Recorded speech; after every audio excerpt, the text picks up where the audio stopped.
Dave, welcome to the podcast. Good to have you.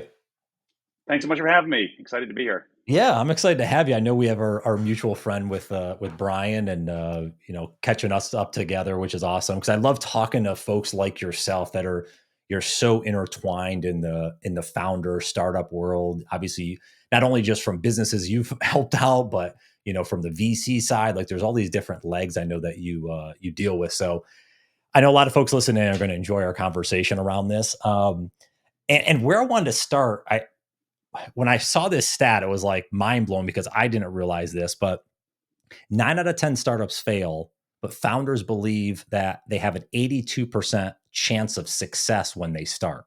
So for me, that was mind blowing. So I'm like, how can that be so different? Why is that different? Let me start there. Yeah, that chasm of those stats was one of the reasons I wrote the book, and certainly, I was one of those people who believed that in my career. And you have to dig in a little bit to what those stats mean, but that 82% thing, I think it's like I love blind optimism, right? We need that as entrepreneurs. But if the glass is not half full, but literally 10% full, you got to come in with some element of pragmatism too to how you run the business. And so I wrote the book basically as a letter to my younger self, who was an entrepreneur who believed certain myths that turned out not to be true. And, I think that stat is illustrative of a bigger issue with regard to how we train founders and how we support them in the overall journey of what it takes to build a successful business. Does a lot of it stem from just, I'll use the word ignorance, like someone's like today, like, screw yeah, I'm going to start a business. I got this great idea and they jump into it. Or is it misguided expectations of like thinking, hey, I've seen these 10 other companies become really big because they did X, Y, and Z. I'm just going to follow that. But they don't understand the underpinnings of all the other crap they went through. Like, where are you finding, what are the big kind of 2 or 3 big levers of why a lot of startups fail? There's certainly a lot in the media. The media is going to write about the stories of success, and we're going to glorify the unicorn stories without really representing the small percentage that unicorns represent and the pain and suffering it took to get there.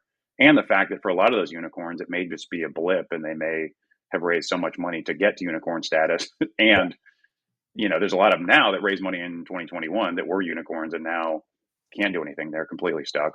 And I see a lot of them. So I think, peers and media and just the whole system gives rise to a certain set of beliefs about what it means to build a company that belie the real truth of what it takes to build a sustainable, successful company these days. And what are those? What do you believe? I guess different than the media. What do you believe those are that someone should focus on? Yeah, I'm going to look at the myths that I believed as a young founder, which were things like, success was equated to raising a lot of money. Success was equated to going after a big market, that it was about, selling right out of the gate, there was a lot of these things that were, um, you know, I guess maybe against the grain of what I've learned of what it really takes to build a company. And so what I saw was a lot of founders who were going out and raising money as the path to try to build really quickly, right? Most of the, so I saw hundreds of failed companies, right? The ones that got stuck, Yeah. right? And I started off as a bootstrapped entrepreneur. I was a venture-backed entrepreneur. I built a public company. I worked as a VC. I worked in private equity. I was an LP. I've kind of seen it from every angle.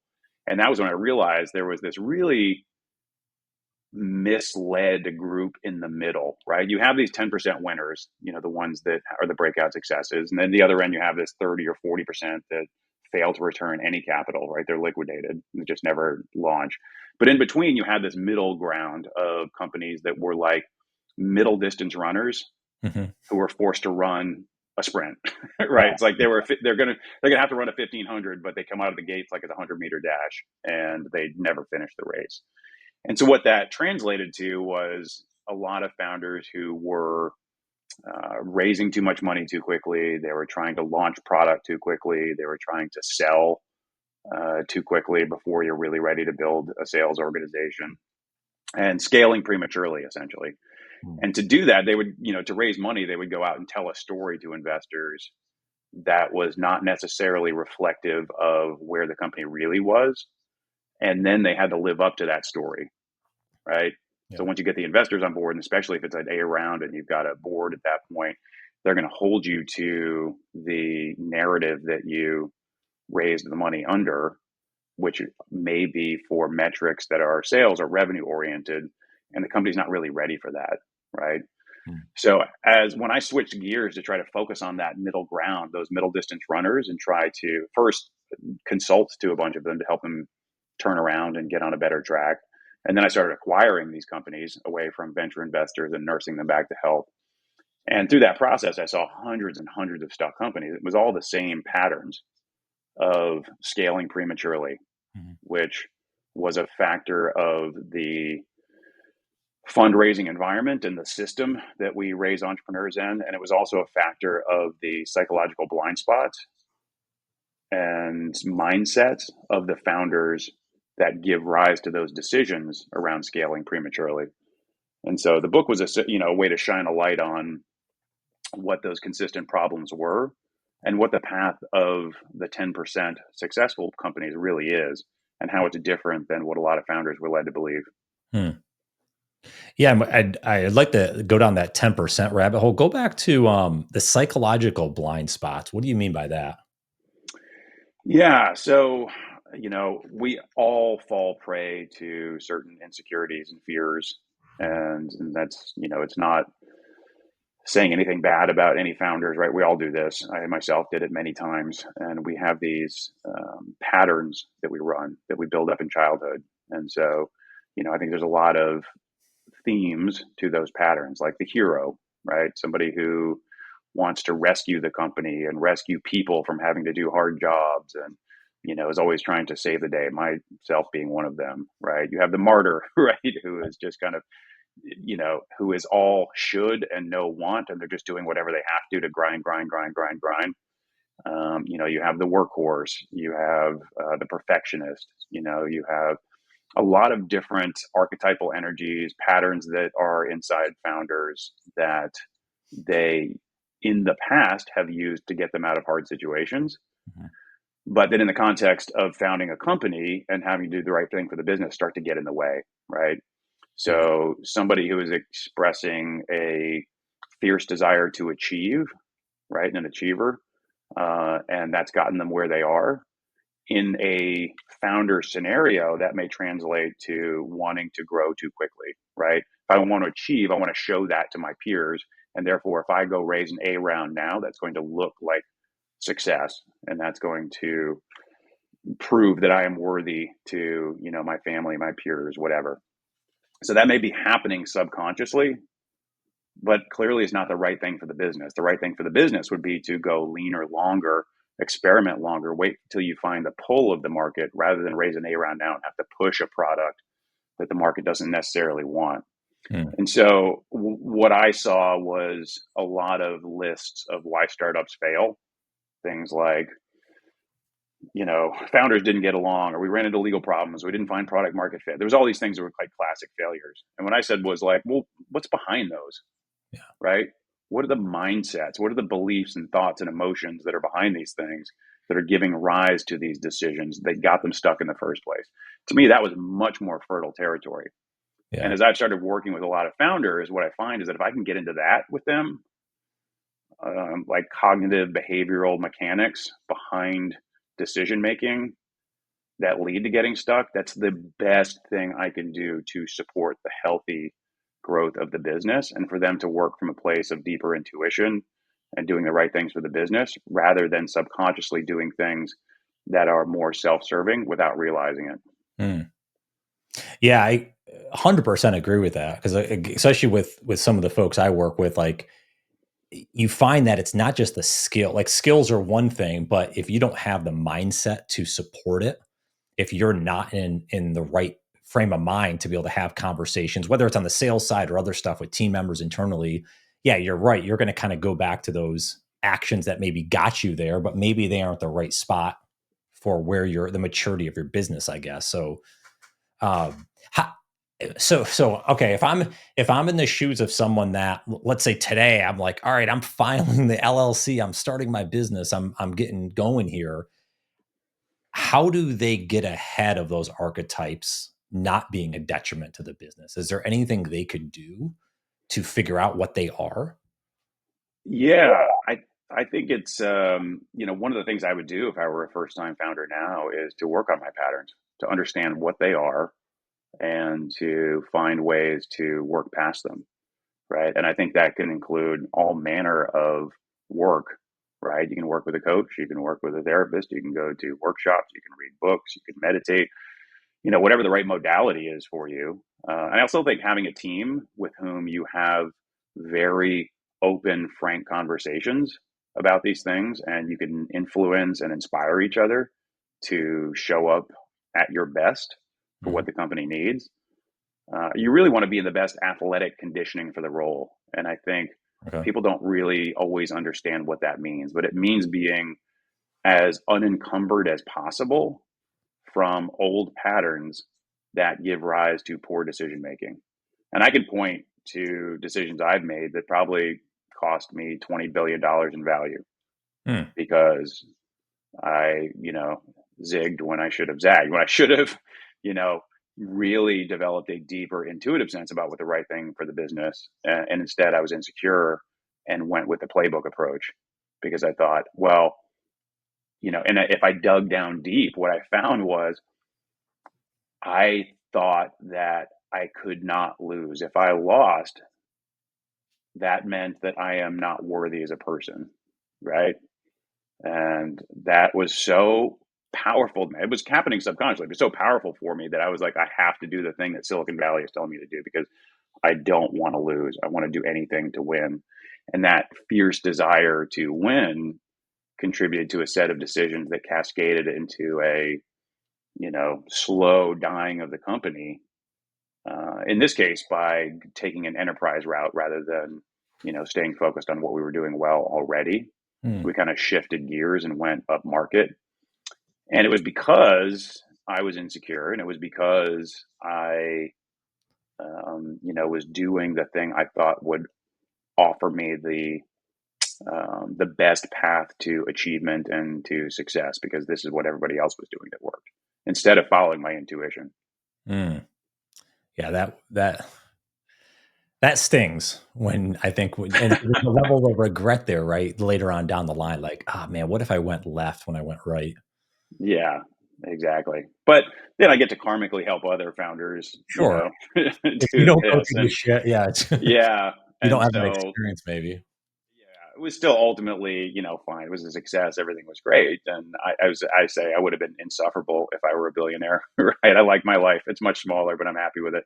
Yeah. Um, but when you look at just the value that was created, these are not just, psychological woo tactics, right? That's not what I'm talking about. I'm talking about things that will make or break companies. And having seen so many stuck companies, hundreds upon hundreds of stuck companies, I've seen what the patterns are.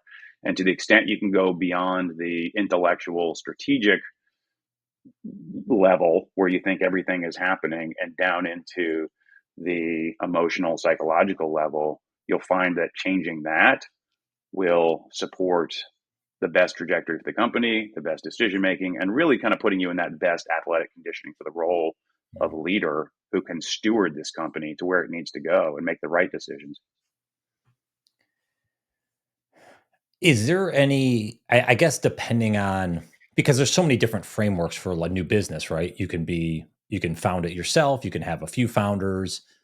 Obviously, it could be a software business, it could be something else. Like there's all these different, I guess, again, levers or what have you, depending. But are there anything across the board? Let's say the majority of time, nothing's 100%, but that you see from a success standpoint, like, hey, if it's founder led by one person versus having a team, like, have you seen anything like that that kind of tells you, okay, this seems like it could work because of these two or three or four factors?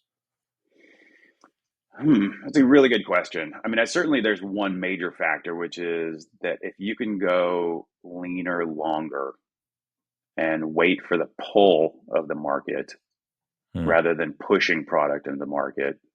That to me is one of the biggest determinants of success.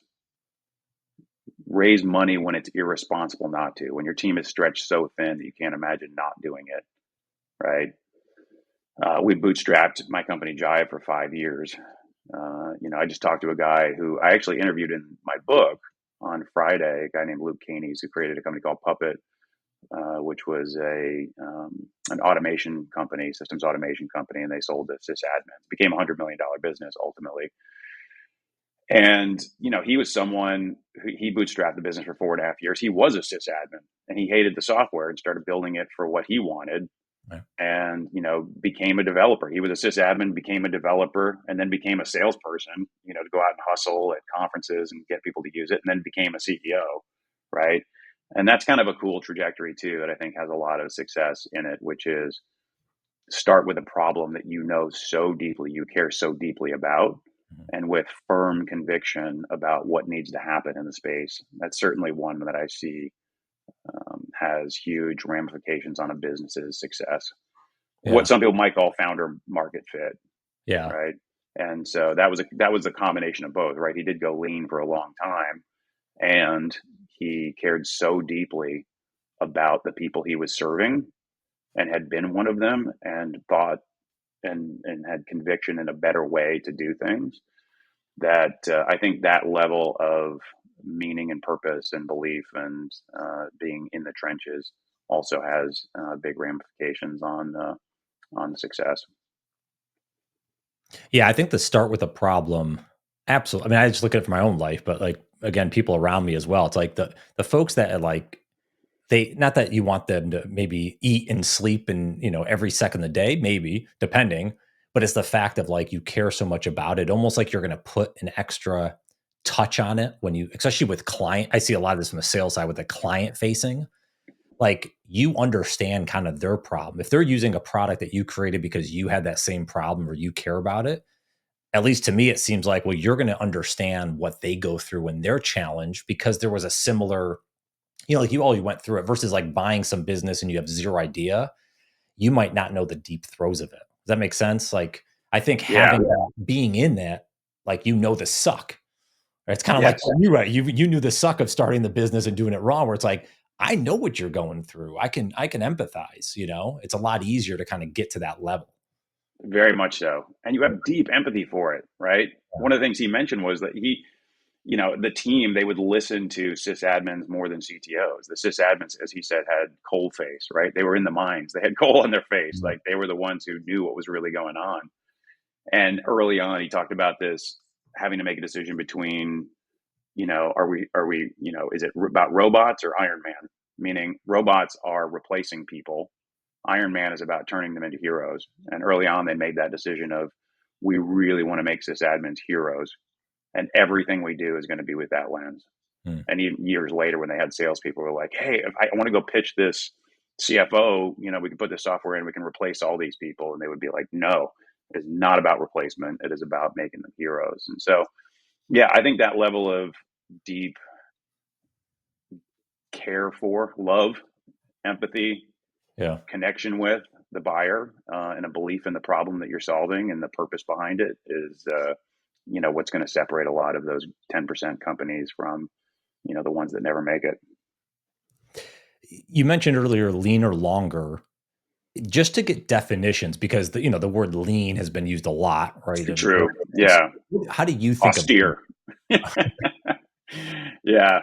I just think it's a couple things. You can raise a seed round, just to get things up and running, but meaning don't hire that many people, right? Don't hire salespeople until you're really, really ready for it. And in a lot of the cases, what I see are, companies that have the potential to win a small market, to do one thing really, really well. And what I say is do that for longer than you think, where it Mm. starts to be uncomfortable. It could also be classified as a beachhead market, right?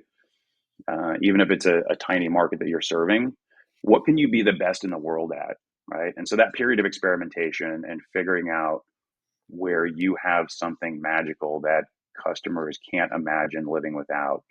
And even if it's a tiny category that you're selling to for not that much money, stay there longer and build that credibility in that space, because that's the best perch from which to do adjacent market expansion and start to move on. And I think what I see a lot of times is people start to get a tiny taste of that beachhead market, that core, I'm the best in the world at this one thing. And then they immediately want to go after a huge market and try to hire salespeople and scale, but they don't really have the depth of product or service or relationship with customers that they need. And so I think working on that prototypical business, what is the prototype of this business at scale, longer than you think, and make sure that's really honed and that you've got deep conviction about your relationship with customers and how you're solving that problem, and then start to think about adjacent markets that are closely related, before trying to just blow the doors off of it, right? And so that's what I see happen a lot. If people can just stay in that sweet spot longer, not hire as many people, feel the stretch. People should be stretched pretty thin. Yeah. That's what I mean. And so, and a lot of the companies I see, they raise an A round way too early, just because there's so much money out there and it's not as hard as it used to be. And that got them into a lot of trouble. And they started hiring salespeople, and then they'd have to fire those salespeople because it wasn't working. Then hired more salespeople, and then they tried to raise a B round and couldn't do it. And even if they could raise a B round, they'd end up in the same situation because their narrative would be a year to a year and a half beyond where reality was. And they use that narrative to justify raising money. And then they had to live up to that narrative. And then you're just like it's just like you got to lie, and you're just trying to, it's snowballing, right? Yeah. And you'll never catch up to it. And that's a tough place to be as a founder, right? You always feel like you're behind the eight ball. You feel like you're not succeeding. You're never, on top of the scoreboard, right? So I would say that's what I mean by lean. It's being in curious scientist mode for longer, to really be that deeply curious about what's happening in the market and how you're serving it and how you can become the best in the world at something before you start getting into sales mode, right? And I think people really want to jump the gun on getting into sales mode. Yeah. Yeah. I have to imagine that going back to the psychological, if the circles you're in, everyone's raising money, everyone's scaling, right? That word we hear so often. Like, gotta scale. Like, why? Why can't you just build slowly for a long period of time? I think of it as delayed gratification. I don't need it today, but if I'm building this for the long term, why not just build it slowly over time? Versus, I'm assuming you hear this a lot. It's always like okay, how do I 5 or 10x this thing? Like, okay, we're here to think. It's always like we have to make more and more and more money. Let me go off in this random tangent because I want to ask you. I love it. Because I always see, again, working for various corporations from startups to bigger companies, it's always funny to me of like, oh, we have to grow. Like every quarter we have to grow and grow. And I always thought, I'm like, okay, I get it from that standpoint, but like, where do you come up with the justification to keep growing at some exorbitant scale when it doesn't seem like it's like having a ship? Like, it doesn't seem like the foundation's potentially built to sustain that growth, whether it's customer success or we can name a ton of different things. I'm just kind of curious on your thoughts kind of behind the scenes. How is that should be thought about, maybe about this growth? Like, why is it not okay just to steadily have like very small growth, but there's profitability versus just this unhinged massive growth? You know what I'm saying? Like, I do. I had to go back to my original point about what is the psychological underbelly to that desire to grow. I think you find some really interesting things, right? hmm, I think what you find usually are people who over identify with their business. The business is them. And if uh, they're growing, they're a badass, that makes right? sense. And they'll earn the respect and love of their peers and family, right? Suddenly I'll be respected and admired, right? That's what growth represents. So I think for a lot of businesses, a lot of really successful ones, just growing at 30% a year ad infinitum builds a really, really big business if you can wait long enough, right? But people usually can't be patient because they want, when the desire is to identify and earn love through the business, you're going to be impatient, Yeah. right? If your desire is to be the steward for this business over the long run and give it the best chance of long-term success where everybody gets paid and does well and where you enjoy the process and everybody, you build a great culture and everybody feels like they're on top of the scoreboard, you have to work through those patterns.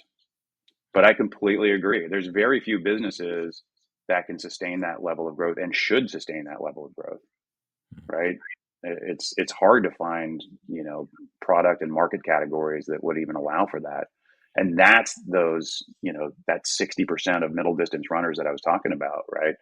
If they can be a little more patient and push back on the board too. Sometimes the board is, partly responsible for that. They're adding to that pressure, right? It's a self-fulfilling prophecy where the entrepreneur will go raise money and saying, we can keep growing at this rate, and then we'll get the investors. And then the investors are like, okay, where's that growth rate? And then they will push them hard for it. And if they don't succeed at it, they will push them out of the portfolio, right? Again, you're talking to investors who have 10 bets right on the table, or for every 10 bets, one is going to pay out, and that's fine. That's their model. But for the founder, this is your one bet, right? You don't have the portfolio effect.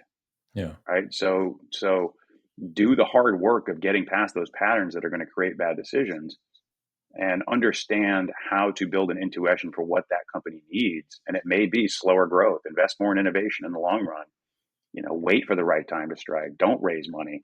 Yeah. These are hard decisions to make for founders, but ultimately when it is going to be the make or break decision that, is going to pay you and your people and where you're going to enjoy the ride more of the long run, then, why not do that hard work of getting past your own negative patterns to build the company in the right way? Hmm. Yeah. And I think the slow growth, it sounds so logical, but yeah, again, our society, I think it's always about growth and, get out there, hustle, like grow bigger, bigger, bigger. Like, how can we keep moving? But to your point earlier, you mentioned about like, going into one segment and really just owning it, which I love. I mean, I think of it from my experience in software sales. Like, I would rather get really good in one core area because, and this is what I think a lot of folks forget about, is the opportunity for referrals, the opportunity for great references, the opportunity to own that market, as you said, versus you try to go into 10 different markets. It might be very difficult. There might be other vendors in play. There might be challenges that you don't even understand. So if you get to know one market really well, going back to sales, why not just keep, there's probably enough fish in that sea if you really just fish that over a period of time. I just, most folks, I don't know if they get bored or just excited about, okay, I can 10X this with other markets. Like, I don't understand. I mean, maybe you've seen this, but it seems like it would make sense to go into one market and just go so deep and own that. But yet I guess a lot of folks don't do that. No. And my model is to acquire some of these companies that are the wannabe unicorns and turn them into these rule of 30, rule of 40 businesses. Okay. If you, Yeah. that term meaning rule of means that you add the profit and the growth rate together, right? So if you have 30% growth rate and 10% profit, you have a rule of 40 business, right? And that's a healthy business, right? And so oftentimes I'll acquire these companies and that we're trying to scorch the earth, trying to boil the ocean, use whatever analogy you want, but they're trying to Right. sell to way too many buyers and getting stretched thin and getting a lot of churn and, not succeeding. And I'll say, no, just do this one thing. You're the best at this one market here. Let's just focus on that and let's build out a really healthy, sustainable business. And that pays out much better for everybody in the long run. Hmm. Well, and another point on that, actually, it reminded me of a friend of mine. He started a software business, and he's doing fairly well over the last 4 or 5 years they started. But I remember having this conversation early on about. I said, he had one or two clients in a similar market. I think it was like in the airline industry or something. I said, why are you outbound prospecting and doing ads to all these other businesses? Why don't you go toward every single airline and then the tertiary that know that business, and now all of a sudden you build your marketing messaging. You talk about being lean, like the marketing messaging, all of that. It actually is really similar, and it would resonate with that market. Versus if you had 10 different verticals you were going after, now that's 10 different messages potentially, and now it's a broader message. It gets kind of diluted, I guess. Anyways, I'm just thinking about, to your point, like, go freaking just focused hard and win that all day. And now all of a sudden you build up that profitability, as you say, and that Yeah. helps you be able to fund the company for years and years, maybe. Yeah. Yeah. I had to help a CEO last week, had a board member that was pushing him really hard to go beyond their first vertical and just start selling horizontal, sell into AI or whatever the hot thing is. And I had to like talk him off the ledge and go, no, no, you're doing the right thing. Like you understand the market dynamics better than anybody else. And you have to have industry experience and credibility in order to sell to this beachhead market. But once you're there and nobody else could be there. Right. And you have that dominance, and it's easier to identify these adjacent markets, and you're working from a place of customers who love you for what you do, right? And so what you're talking about is absolutely true, and I wish more founders understood what that means. I also think it's going to be incredibly important in this next era as the infrastructure becomes cheaper and automation is more available and AI comes online. Like everybody has access to the same technology. Technology is becoming commoditized, right? So you can't really go horizontal. I think what you're going to see is more human based forms of competitive advantage. And this is what my next book is about, things like services and things like deep industry experience, where humans can only do this work. Yeah. Right. And so companies that try to spread themselves thin and try to do everything and just try to sell technology and try to automate everything or try to differentiate based on AI, they're going to go by the wayside. Companies that actually have something deep to offer in terms of industry experience and credibility and products that are really built with a specific use case and customer in mind and make that customer the hero like we talked about before, those are going to be the ones that are going to be successful. So I think what you're talking about is not only true in general, I think it's going to become very true over the next 5 to 10 years. So you're talking more like smaller, more hyper focused in one core area versus these big behemoths that are like they do everything. Is that what you're getting at? Is like you really want to find out a sliver is all you need, but do it so well that no one can box you out. Exactly. And then that sliver may likely lead to other adjacent markets, Mhm. but based on a strong foothold, a strong beachhead, right? In the past, even 20 years, 15 years ago, 10 years ago, the venture capital model was to invest in first mover advantages and then build out the infrastructure, the moat of, technology and relationships that would put this company into a leadership position that was going to be hard to attack. That whole model goes away because it's so cheap and easy to develop technology on the fly, Hmm. right? So you can't just be a horizontal technology player unless you're doing something really unique or deep, unless there's assets involved or, Yeah. so the model that we've used to build out venture scale businesses is going away. That's my take.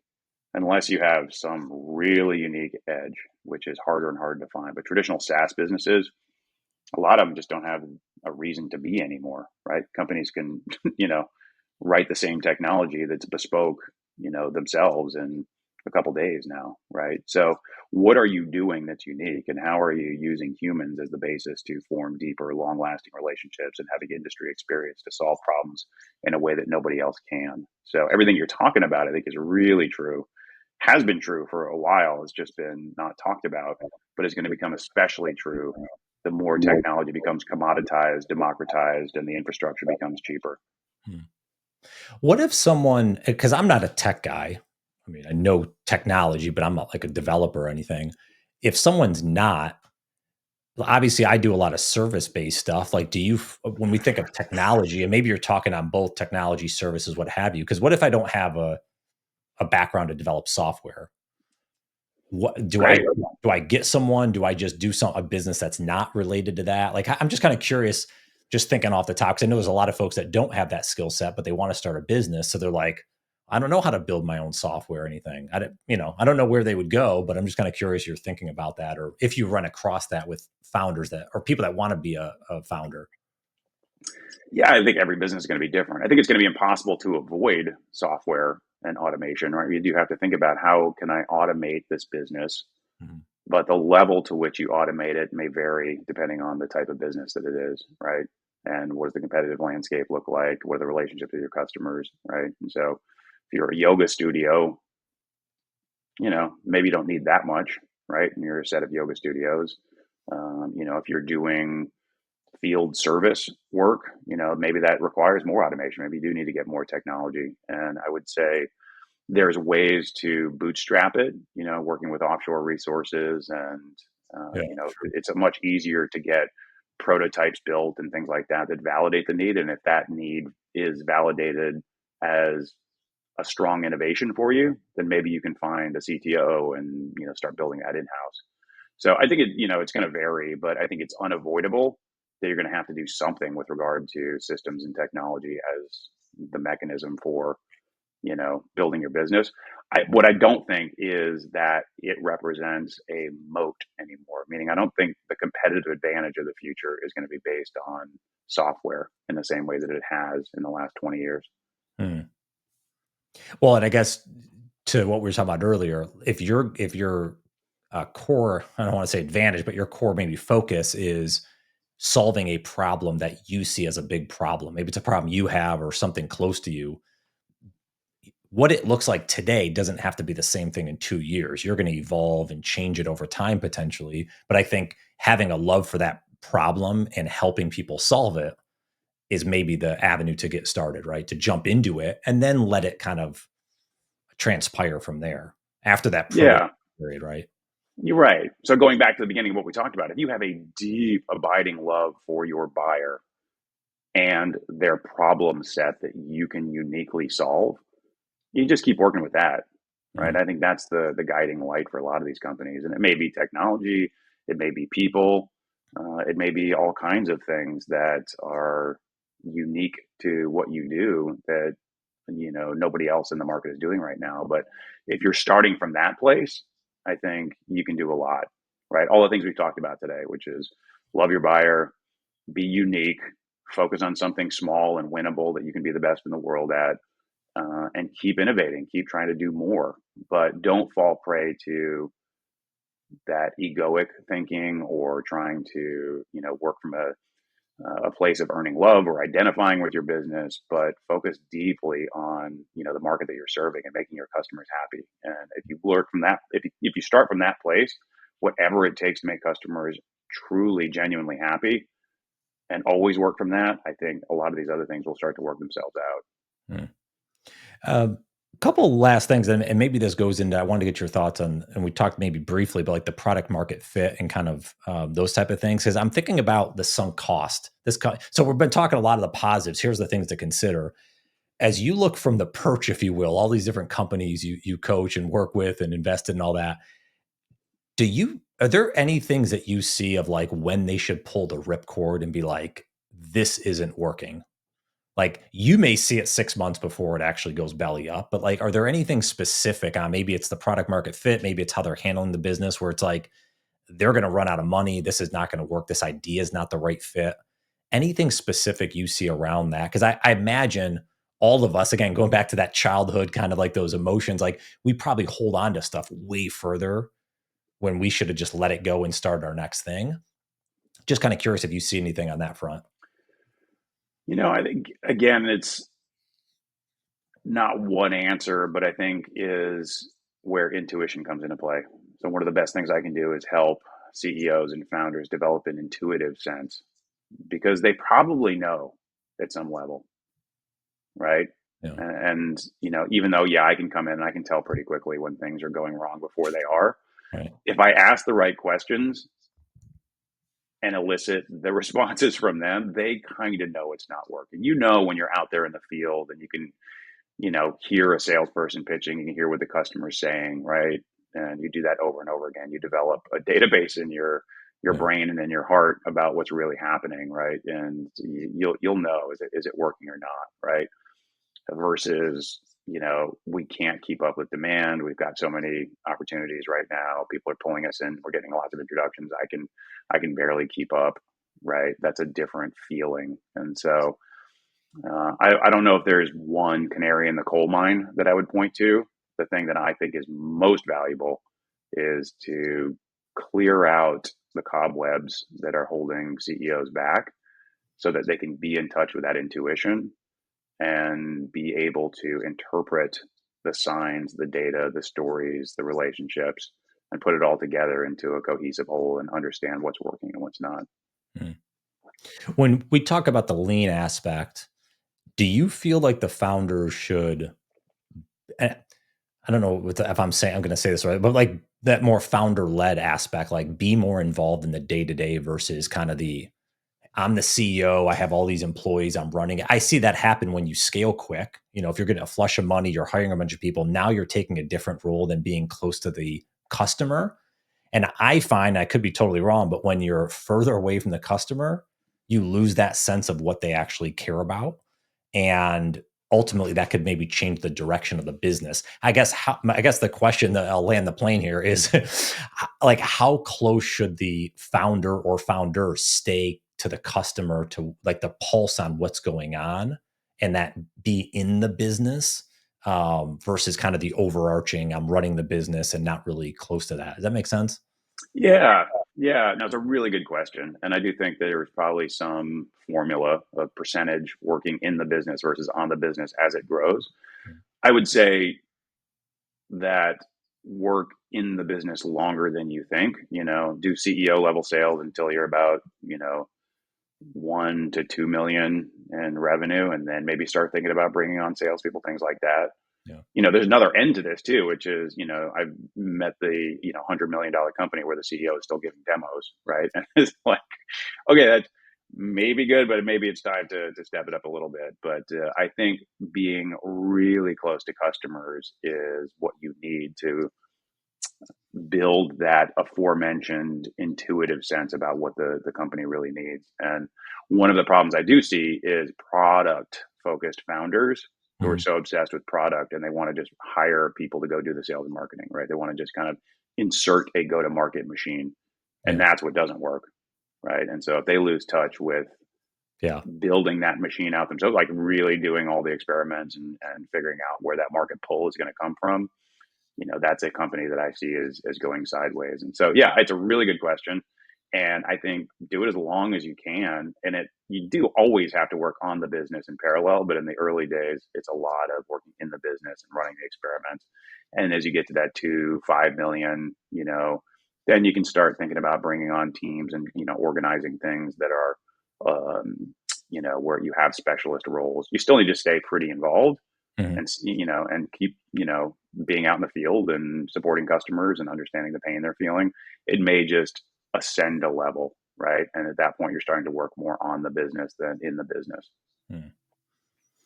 Well, so let's end on this note, and I'm kind of curious your thoughts where you take this. So I always like to ask, for we can give advice. Feel free to give advice, but you've given a lot of great insight today. I like to challenge the people listening in, like an action item.